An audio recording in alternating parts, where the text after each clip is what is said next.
99 रीफोर्समेंट के एपिसोड 16 में आप सबका स्वागत है। तो चलिए शुरू करते हैं। तो एपिसोड की शुरुआत में हमें दिखाया जा रहा होता है जहां hidden skill healing factor activate हो चुकी होती है, जिस वजह से जो भी डैमेज होता है वो रिजनरेट हो रहा होता है हमारे एमसी का। और उराकन के पेट बहुत ज़्यादा फूल चुका होता है उस वजह से।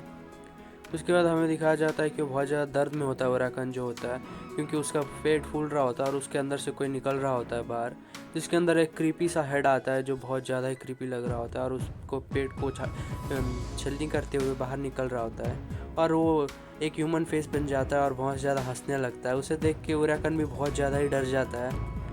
फिर हमें दिखाया जाता है कि वो बहुत ज़्यादा बड़ा हो चुका होता है, वो सर उसके पेट से बाहर आते हुए, और बहुत ज़्यादा डरावना भी लग रहा होता है। उराकन को देखते हुए हंस रहा होता है उसको देखते हुए।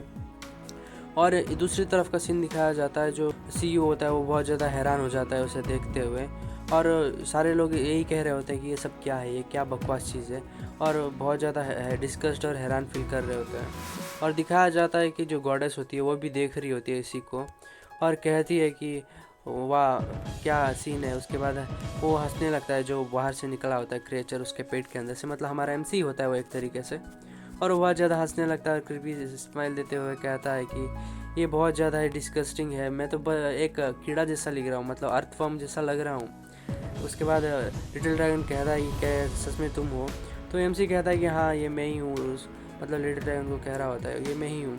उसके बाद उराकन बहुत ज़्यादा गुस्सा हो जाता है उसे देखते हुए और कहता है कि मैं उराकन हूँ, मैं वो हूँ जो सारे ह्यूमंस को एलिमिनेट करने वाला है। और वो बहुत ज़्यादा गुस्सा हो जाता है और कहता है कि मैं उराकन हूँ, और बहुत ज़्यादा चिल्लाने लगता है। पर उसकी बात सुन के हमारा एमसी कहता है कि क्या मैंने तुमसे कुछ पूछा, बताने के लिए कहा मैंने तुमसे कुछ? पर उसके बाद उसी वक्त उसकी एनर्जी वो चूसने लगता है, मतलब उराकन की एनर्जी अब हमारा एमसी चूसने लगता है।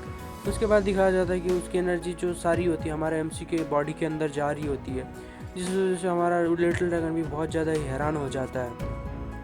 और उराकन की जो भी लाइफ एनर्जी होती है वो पूरी तरीके से सूख जाती है और हमारा एमसी फिर से रिजरेक्ट मतलब रीजनरेट हो जाता है और हीलिंग फैक्टर ख़त्म हो जाता है उसी वक्त। उसके बाद बताया जाता है कि वो हीलिंग फैक्टर एक ऐसा स्किल है जो फुली रिकवर कर सकता है किसी भी डैमेज से, किसी भी पॉइजन से।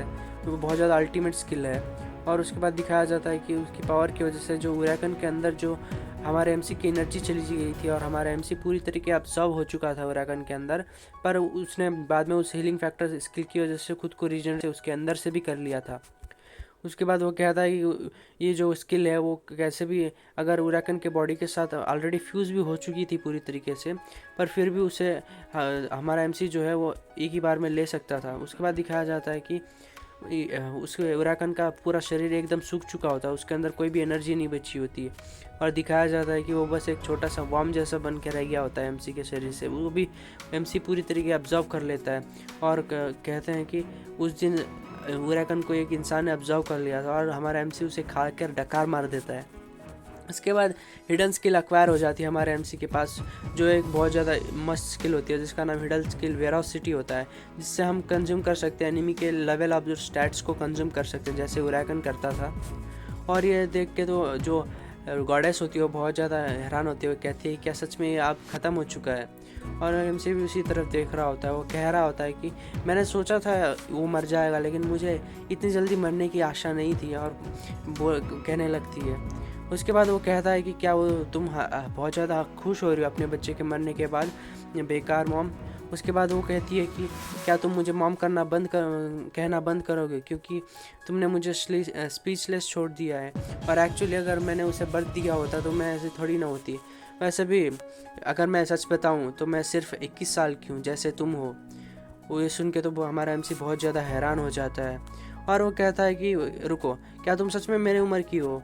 उसके बाद वो कह रही कुछ दिखा रही होती है और उसका जो स्टाफ होता है उसे ब्रिंग करने लगती है, जिसके बाद उसके स्टाफ को समन करने के बाद उसकी ओर देख के हंसती है और कहती है कि ये सब सीक्रेट है। उसके बाद एक रिफ्ट खोलने लगती है, मतलब एक पोर्टल खोलने लगती है स्पेस क्रैक से, जिस वजह से वो हैरान हो जाता है एमसी भी। उसके अंदर से एक पंजा आता है मॉन्स्टर का, और एक मॉन्स्टर का पंजा उसके बाहर आ जाता है पूरी तरीके से, और हमारा एमसी भी देखता है उस पंजे को और हैरान हो जाता है, जिसके ऊपर जो गॉडेस होती है उसके ऊपर चलने लगती है। उसके बाद जो मॉन्स्टर की एक झलक दिखाई जाती है वो बहुत ज़्यादा डेंजरस होता है और उसकी बड़ी आँख होती है, और उसी के ऊपर खड़ी होकर गॉडेस कहती है कि ठीक है फिर अगली बार मिलते हैं। उसे कहते हुए वो गुड बाय नूब कहती है। उसके बाद उसको छोड़ के वहाँ से चली जाती है। फिर उसको देखते हुए दूसरी जगह का सीन दिखाया जाता है जहाँ CEO बहुत ज़्यादा हैरान हो जाता है और कहता है कि आखिर में कोई सरप्राइज़ नहीं है कि उस हैंडसमली ने ये उसे मार दिया है। अब सारे लोग ये अनाउंस कर देना इसके बारे में और अपलोड कर देना। उसके बाद वो भी कह रहा होता है असिस्टेंट, हाँ ठीक है। उसके बाद वो जो सोच रहा होता है CEO सोचता है कि हाँ वैसे भी जो अभी ये कंटिन्यू मॉनिटर करना होगा इन क्रिएचर्स को जो मैंने पहले मेंशन किया था। और वो याद करने लगता है जब उसने कहा था कि अब अरेकन ऑलरेडी आ चुका है, कितना इंटरेस्टिंग बात है। अब इस पॉइंट से जो मेन मॉनिटर करना होगा वो सिर्फ 2 स्पीसीज कैरेक्टर्स को होगा। वो होंगे द फर्स्ट वन इज़ मतलब जो पहला है वो रैकन होगा, और जो सेकंड बीइंग होगी वो होगी लूना। मतलब लूना तो हमारी गॉडेस होती है, मतलब आज उसका नाम भी पता चल जाता है और उसका नाम लूना होता है, गॉडेस लूना। अब से हम उसे लेकिन गॉडेस ही कहेंगे नहीं। उसके बाद हमें दिखाया जाता है सिटी का सीन जो बहुत ज़्यादा तबाही की कगार पे होता है, और सारे लोग किसी का नारा लगा रहे होते हैं ज़ोर ज़ोर से और चिल्लाते हुए हुर्रे हुर्रे कर रहे होते हैं। उसके बाद हमें दिखाया जाता है कि वहीं पे गेट के एंट्रेंस पे हमारा MC आ रहा होता है, जिसे देख के सारे लोग चीयर कर रहे होते हैं उसे, और सारे लोग बहुत ज़्यादा एक्साइटेड हो जाते हैं और बाजा बजाने लगते हैं और कह रहे होते हैं कि इसने हमें बचाया हमारे विलेज को। उसके बाद सारे लोग उसकी जय जयकार कर रहे होते हैं और कह रहे होते हैं कि एक ब्रेव वॉरियर है जिसने हमारे कैरेक्टर डिलीट होने से बचाए हैं। जिसे देख के हमारा MC भी बहुत स्टाइल मारने लगता है और कह रहा होता है कि मुझे नहीं लगा था कि पीपल नोटिस करेंगे, ये बहुत ज़्यादा अच्छा है, मेरी स्ट्रेंथ अच्छी है। बहुत ज़्यादा एक्साइटमेंट होने लगता है उसको, और वो कह रहा होता है कि अब सीक्रेट मोड ऑफ करने की बारी आ चुकी है।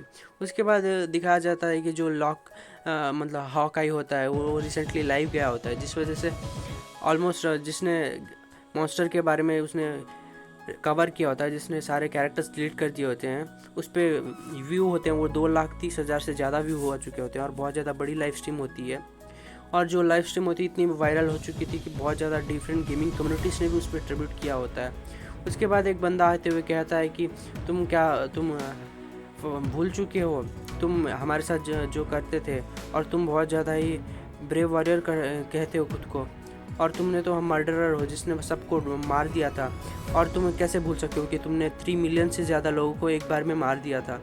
तो वो कह रहा होता है कि तुम क्या सीरियसली ऐसे जो क्रिमिनल हो उसको प्रेस करना चाहते हो, तुम बहुत ज़्यादा घटिया इंसान हो।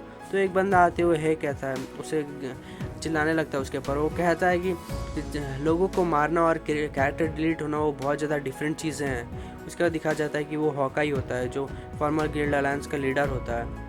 उसके बाद वो नरेटर कह रहा होता है कि लाइव स्ट्रीम जाने के बाद वो बहुत ज़्यादा पॉपुलर हो चुका था और वो रातों रात एक सेलिब्रिटी बन चुका था। तभी हॉकाई उस बंदे को साइड करते हुए हमारे MC के पास कहता है कि ब्रेव वॉरियर हम पहली बार साथ में मिल चुके हैं। वो देख के हमारा MC भी बहुत ज़्यादा डिस्गस्टेड फील करने लगता है। उसके बाद नरेटर बताता है कि हॉकाई एक्चुअली वो सबसे ज़्यादा बेनिफिटेड था इस इंसिडेंट के बाद, क्योंकि उसकी बहुत ज़्यादा पॉपुलैरिटी हो चुकी थी। तभी उसके बाद हॉकाई कह रहा होता है कि बाय द वे तुम किसी गिल्ड में एसोसिएटेड नहीं हो वैसे भी, क्या तुम मेरा गिल्ड ज्वाइन करना चाहोगे, जस्टिस गिल्ड। उसके वो ये सुनते हुए सारे लोग बहुत ज़्यादा हैरान हो जाते हैं और कहते हैं कि क्या ये गिल्ड में ज्वाइन नहीं है, तो मेरे गिल्ड में ज्वाइन हो सकती है। और सारे लोग उसको गिल्ड में ज्वाइन करने के लिए कह रहे होते हैं और बहुत ज़्यादा क्रीपी स्माइल्स देते हुए उनको कहते हैं कि ज्वाइन कर ले, अपन ऐसा पार्टी बना ले और अपनी गिल्ड ज्वाइन कर ले, जिस वजह से वो बहुत ज़्यादा फेमस हो सकते हैं। उसके बाद लिटिल ड्रैगन बाहर आते हुए कहता है कि तुम बहुत ज़्यादा फेमस हो चुके हो, नहीं अब तुम्हारा सीक्रेट पर्सन होने का एज चला गया है नहीं। तब वो उसे चुप रहने के लिए कहता है। उसके सामने वो जा रहा होता है, तभी उसके सर पे कुछ लगता है जो बहुत ज़्यादा बड़ी चीज़ होती है। उसे देख के कहता है कि ये क्या बकवास चीज़ है और इसे बीच विलेज में किसने डाला है। उसके बाद हमें दिखाया जाता है कि वो हमारे MC का एक स्टैचू होता है, जिस स्टैचू पे अंडरवेयर भी लगाया होता है इसे, जो हमारा MC पहनता है। उसके सामने जो हमारा MC होता है खड़े होते हैं, वो बहुत ज़्यादा हैरान हो जाता है और लिटिल ड्रैगन और MC दोनों बहुत ज़्यादा डिस्गस्टेड फील करने लगते हैं और MC कहता है कि ये क्या है, ये तो मैं नहीं हो सकता। तो लिटिल ड्रैगन कहता है कि उसमें जो कच्चा बना है वो तो तुम्हारा ही लगता है, ये डेफिनेटली तुम ही होगे। उसके बाद उसके पीछे से कोई कहता है कि वो क्या तुम्हें कैसा लग रहा है ये। उसके बाद हमें दिखाया जाता है कि वो लोग भी हमारे MC की तरह कच्चे में आ चुके होते हैं और वो और कोई नहीं हलाला गिल्ड के मेंबर्स होते हैं।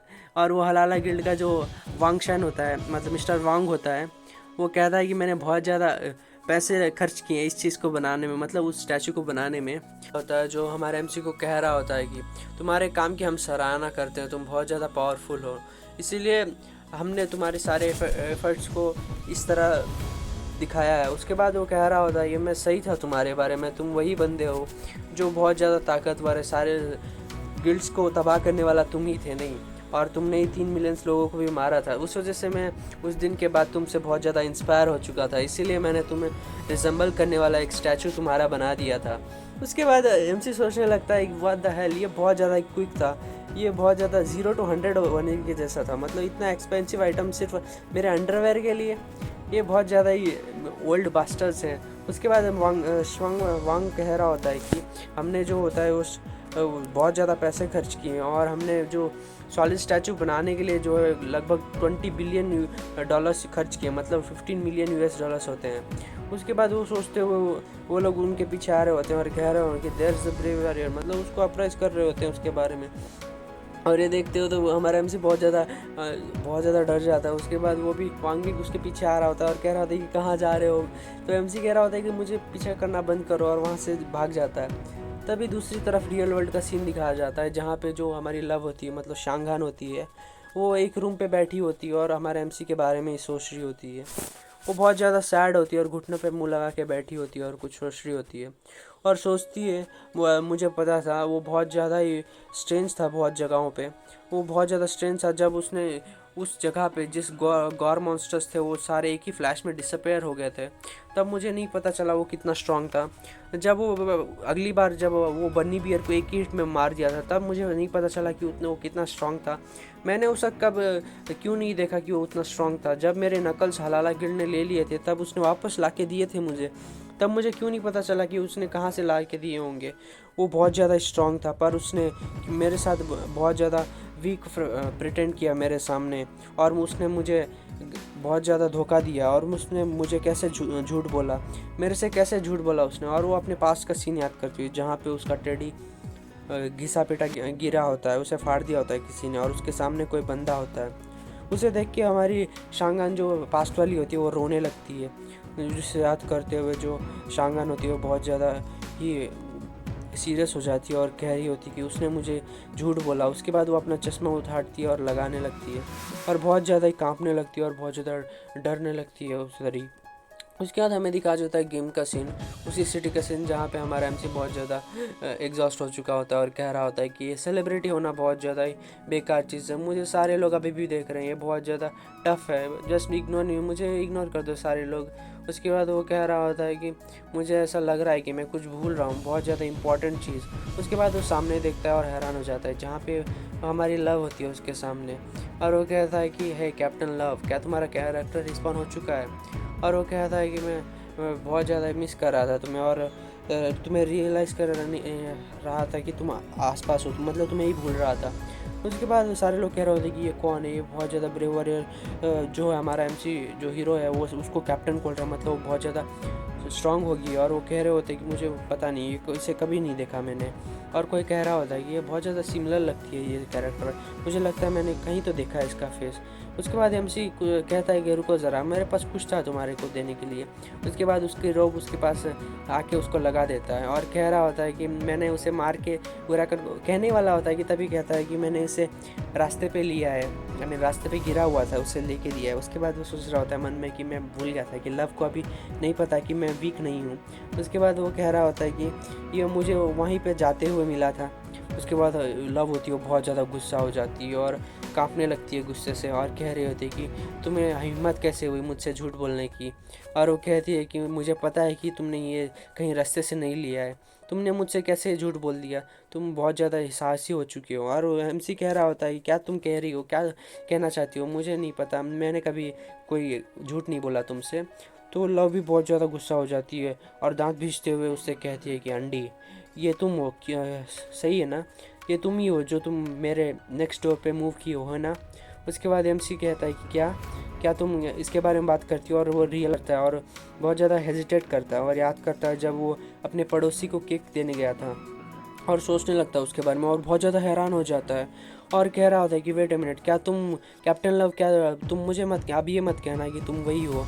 और सारे लोग हैरान हो जाते हैं और हमारा एमसी कहता है कि क्या ये सच है, तुम वही हो।